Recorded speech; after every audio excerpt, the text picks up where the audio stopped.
চট্টগ্রাম কোথায় ওনার বাড়ি আমি জানি না, উনি নাকি জামাতের নেতা। কিসের নেতা? জামাতের। খেয়াল করবেন, উনি জামাতের নেতা। উনি, আমি নিজে যেটা দেখছি সেটা বলতেছি, উনি বলতেছে সাবধান আমি শাহজাহান চৌধুরী। ইনি বলতেছে সাবধান আমাকে যে না চিনে তার বাড়ি ঠিকানা মাটির নিচে। খেয়াল করেন, তিনি বলেছেন আল্লাহ সিদ্ধান্ত নিয়ে নিয়েছে আবার জামাতকে ক্ষমতায় পাঠাবে। নাউজুবিল্লাহ। জোরে কন্যা নাউজুবিল্লাহ। এই বক্তব্য 100% কুফরি। কারণ আমি আগেই বলেছি আল্লাহ কোনো কিছু করতে হলে সিদ্ধান্ত নিতে হয় না, আল্লাহ বলে কোন হয়ে যাও, ফায়াকুন হয়ে যায়। কথাকে বুঝে আসছে? আবার তিনি বলেছেন ওনার জন্য নাকি সূর্য দাঁড়িয়ে থাকবে। আর জোরে বলেন না নাউজুবিল্লাহ। ওমা, এটা আমি, আপনারা অনলাইনে দেখেন না, আমি বানিয়ে বলছি না, আপনাদের ইমানকে ধরে রাখার জন্য, মজবুত করার জন্য বলছি। কারণ এই বক্তব্য বিশ্বাস করলে কারো ইমান থাকবে।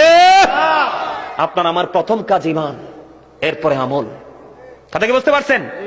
তাদের দলের, দেখেন আমি এই কথাগুলো কেন বলছি, তাদের দলের এক নেতা কয়দিন আগে অত্যন্ত ভদ্র, অত্যন্ত মার্জিত ভাষায় তিনি বক্তব্য দিয়েছে কি, যে মুসলমান আর বেঈমান মুদ্রার এপিট আর ওপিট। নামাজে বলেন না, নাউজুবিল্লাহ। রোজা আর পূজা একই জিনিস। আরো জোরে কোন নাউজুবিল্লাহ। নাউজুবিল্লাহ। এরা আবার টকশোতে এসে বসে বসে বলে এটা ওই পার্সনটার ব্যক্তিগত মনোভাব। তো ওনার যদি এটা ব্যক্তিগত মনোভাব, ব্যক্তিগত মত হয়, তাহলে দলের পক্ষ থেকে তো গুরুত্বপূর্ণ জায়গা দিয়ে রেখেছেন কেন? প্রশ্ন কি আসে না? আরো যারা বলেন আসে কি আসে না? এই ঘুমাই থাকলে হবে না, এই দেশটা আমার আপনার সবার।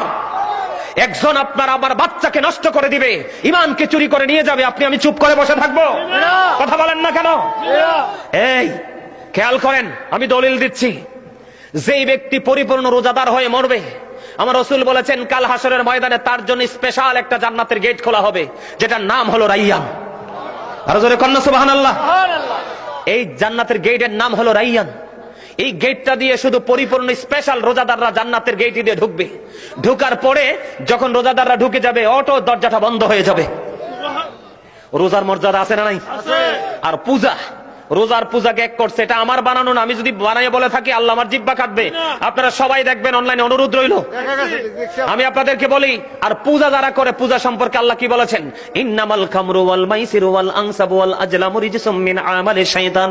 আল্লাহ বলেছেন মদ, জুয়া, মূর্তি, ভাগ্য গণনা, ঘৃণ্য বস্তু শয়তানের কাজ। তাহলে রোজার পূজা এক হইল কেমনে? কথা বলেন না কেন? রোজার পূজা এক।